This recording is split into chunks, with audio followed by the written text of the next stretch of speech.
Recently I was doing some outdoor painting while testing a new easel, and you may have seen the video where I was painting a lemon tree. So in this video I've been asked to show how that painting turned out. What I did was I brought it back into the studio and applied some finishing touches. So if you want to see how to finish off a plein air painting, well, you might get some ideas in this video. So watch to the end and see how this painting turned out.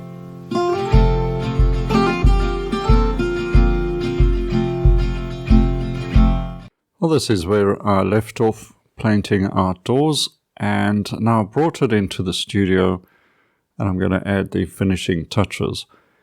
Starting off with just creating some more sky holes, but this time with just cleaner color notes. And this is just going to help to create a little bit more of a sparkle and suggestion of the sky coming through. It's not really visible in the reference, and when I was painting outside, the sky holes in the background trees were very small. But I think to create a sense of space and context for the lemons, I need to have that reference of the sky at the top, and just creates a bit more dimension to the scene. So a lot of the leaves, I've just picked a few selected leaves in the actual subject and put them in as part of a design or composition, rather than trying to be absolutely accurate with the leaves in the reference. So as I said, it's about design, and you've got to arrange everything to suit you and to also make sense in the painting itself. And I'm also working in the negative spaces, throwing in a few extra branches and twigs as well, where they will help to direct the eye. So kind of a sort of an S, or more of a case of bringing the eye in on the right hand side and then taking the eye with the branches on a sort of curved trajectory into the painting and around. Of course, the main lemon that I'm working on here is the focal point.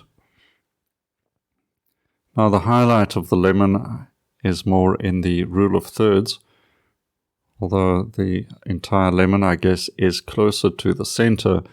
I think the highlight is what's going to catch the eye. Just the sort of tip of the lemon there has that little highlight on it as well, which I think does attract the eye. And of course the contrast between shadow and light and warm and cool color adds to that.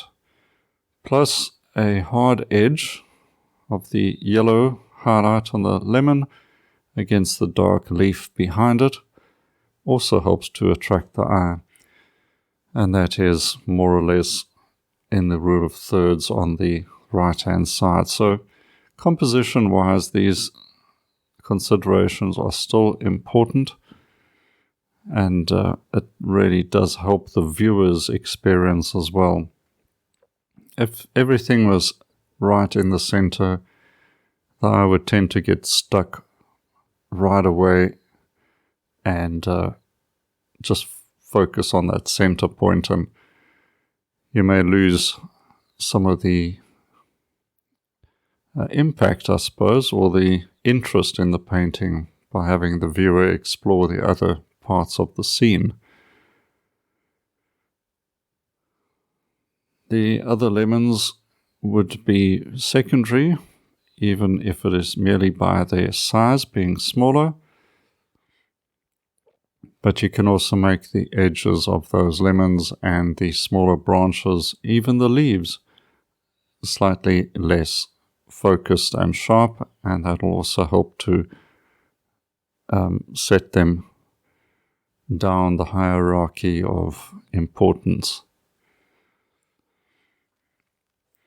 I always seem to get bogged down with painting the leaves, and I want to keep them suggested and quite simplified.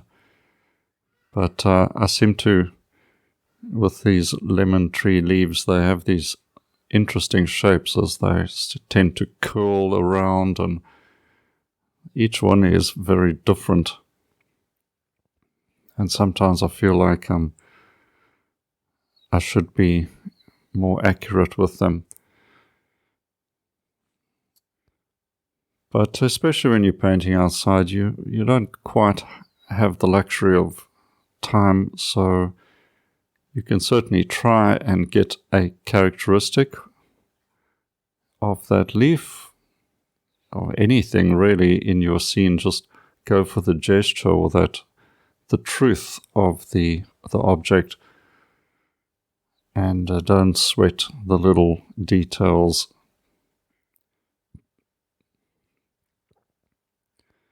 It's also important to move around the scene, work different areas. Don't just fixate on one thing. It can even actually get boring for the painter. So move around, change things, work on the branches. I'm using a bit of green and burnt sienna in the branches, adding some highlights around the leaves as well if I want to draw more attention to it. And see where there needs to be a little bit of tidying up. I didn't tone the canvas, which with hindsight I should have, but in the excitement of getting outside and doing some painting, I didn't get around to it. It would have been nice to have a cool red underpainting or toning of the canvas, and some of that red would have played a part in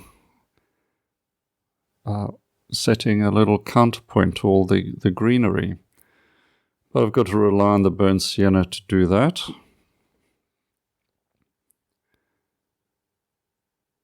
So just getting a little more resolved, and shapes are taking a little bit more definition, but hopefully not getting too tight and still keeping a sort of lively scene with lots of interesting shapes, or at least sufficiently interesting to keep the viewer occupied for a little bit.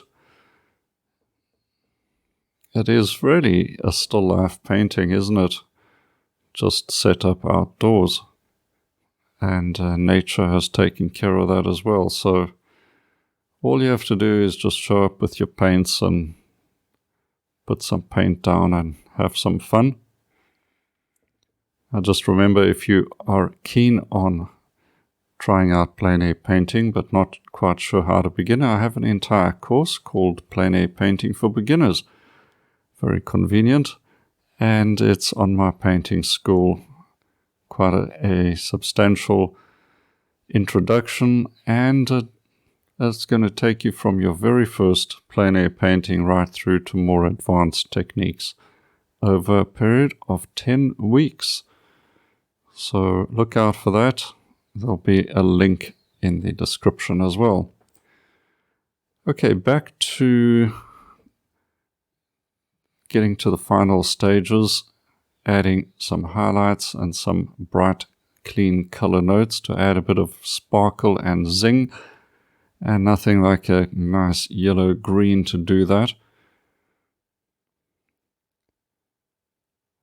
A few highlights on that lemon over there, but keeping that lemon quite soft-edged here and there, not quite as defined as the focal point one.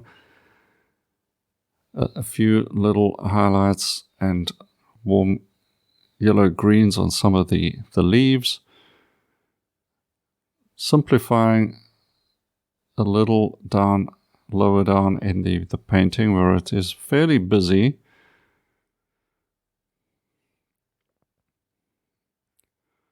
So getting close to finality, and I'm quite pleased with the painting. It's still nice and loose, but not too sedate either. There's things going on. So I'll just scratch in a signature, we'll get the tape off, and I hope this has given you some inspiration to try a little bit of painting in your backyard or on the patio as well. I hope you enjoyed that little glimpse into the finishing touches to this painting. And if you want to experience some plein air painting and are not sure how to get started, consider my plein air painting for beginners course. It's based over 4 modules right from the beginning, where you're starting and creating your very first plein air painting, until the end where we get into more advanced painting techniques. So check that out in the link or on my painting school. You'll find something in the description, and also up here there's a free course that can get you started as well. Don't forget to subscribe to my YouTube channel. There are more videos coming up in the near future. Until then, happy painting and cheers for now.